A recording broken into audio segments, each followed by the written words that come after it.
안녕하세요. 재테크 읽는 준선생입니다. 경제 문제에 국한되었던 부동산이 점점 사회적 문제로 대두되는 것 같습니다. 저는 김조원 민정수석의 잠실 아파트 매물 거둠에 대한 내용으로 영상을 준비 중이었는데 갑작스러운 노영민 비서실장과 청와대 참모 5인의 사태로 저도 약간의 멘붕은 왔지만 다시 갈피를 잡고 촬영에 임하고 있습니다. 아무튼 이번 내용도 잘 시청해 주시기 바라겠습니다. 요즘 주택 소유자에 대한 정부의 칼날이 상당히 매서운데요. 그런데 정부의 규제 강화에 이어 여당 역시 한 수를 더 거두며 최근 통과된 임대차 3법의 역량이 다소 부족했는지 임대차 3법의 후속 보완 조치로 기존 전월세 계약에만 적용되던 전월세 상한제를 기존 세입자와 2+2가 끝난 다음에 체결되는 신규 계약에도 5% 상한을 적용하도록 만들겠다며 임대인의 사적 재산 영역을 침범할 뿐만 아니라 위헌 요소가 다분한 발언을 하며 누가 보면 대한민국이 언제부터 자유시장 경제 체제였었는지 깜빡 잊을 만큼 현재 정부와 여당은 부동산 시장 자체를 왜곡하려고 노력하고 있기도 합니다. 그리고 카운터 펀치로 2+2 계약 갱신 청구권을 3+3으로 바꾸겠다는 내용 역시 추진 중이라고 합니다. 그런데 웃긴 점은 무엇인지 아십니까? 신규 전월세 금액에도 5% 상한을 둘 경우 헌법이 보장하는 계약 자유의 원칙, 과잉 금지의 원칙과 정면 충돌할 가능성이 있다는 지적에 대해서는 민주당 박광온 최고위원의 발언 5% 상한 룰을 신규 계약에도 적용하자는 것은 부동산 시장 정상화와 안정을 위한 것으로 헌법 정신에 위배되지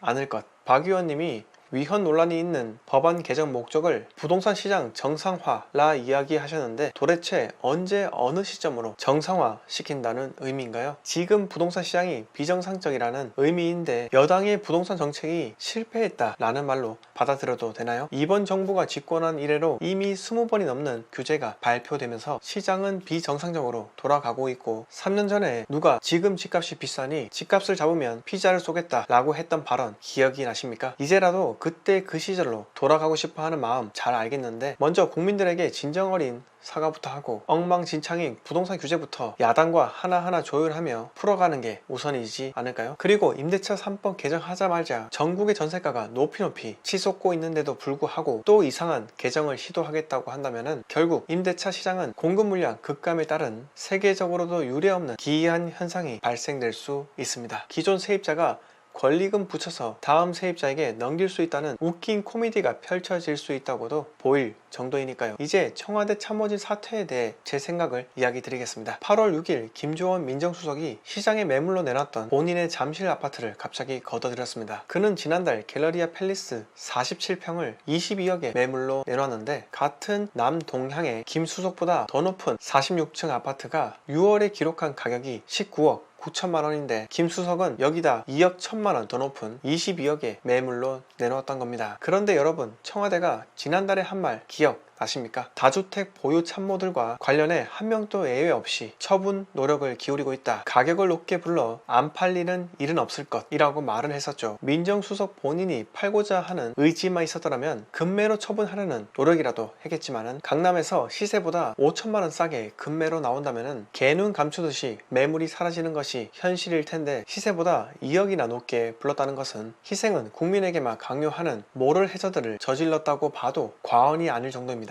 그런데 조선일보 기사가 나온 지 얼마 안 돼서 김 수석은 갤러리아 매물을 걷어들였습니다. 청와대가 밝힌 것처럼 도대체 왜 빨리 팔려고 하지 않는 건지, 혹시 정부의 또 한 번의 초강력 규제가 예정이 된 건지, 초강력 규제 뒤에는 또 한 번의 상승이 필연적으로 발생하기에 그때 되면은 팔려고 하는 건 아닌지 정말 궁금했습니다. 그런데 현 정부에 대한 국민들의 신뢰는 또 한 번 깨지게 되었습니다. 노영민 비서실장과 5인의 청와대 참모진의 사퇴. 얼마 전 노영민 비서실장은 서울 반포 아파트를 처분한다며 대변인을 통해 발표하였다가 청주 아파트를 판다고 정정하면서 논란이 있었습니다. 국민들의 분노가 가중되었고 논란을 불식시키고자 노영민 비서실장은 7월 내로 서울 반포 아파트마저 처분하겠다며 발언을 하게 됩니다. 그리고 7월 10일에 계약 체결했다고 뉴스에 나오게 되었고요. 이렇게 비서실장이 솔선수범하게 가진 주택을 모두 처분해버리니 청와대에서는 늦어도 8월 말까지 매매 계약이 이루어져야 한다며 매매 계약서를 제출하라고 고위직들에게 통보를 했는데 8월 7일 갑작스러운 청와대 참모진들의 사의 표명은 국민들로 하여금 정말 어처구니 없게 만들었습니다. 비서실장은 과연 장관까지 받고 등기 이전까지 해줄 것인지, 그리고 결국 민정수석이 기존에 내놓았던 매물을 돌연 철회한 배경이 직을 포기하더라도 강남 아파트는 포기할 수 없다 없다라는 것이 조선일보 기사 제목처럼 권력은 짧고 아파트는 영원하다처럼 대한민국 국민들에게 그들이 강남 아파트를 지키기 위해 했던 노력, 정권은 유한하지만 부동산은 영원하다라는 대반전, 대서사시 드라마를 보여준 거나 마찬가지라 생각이 듭니다. 한 참모는 시세보다 높게 내놓은 것에 대해 비판이 일자 남자들은 부동산을 잘 모른다 라고 일축하려고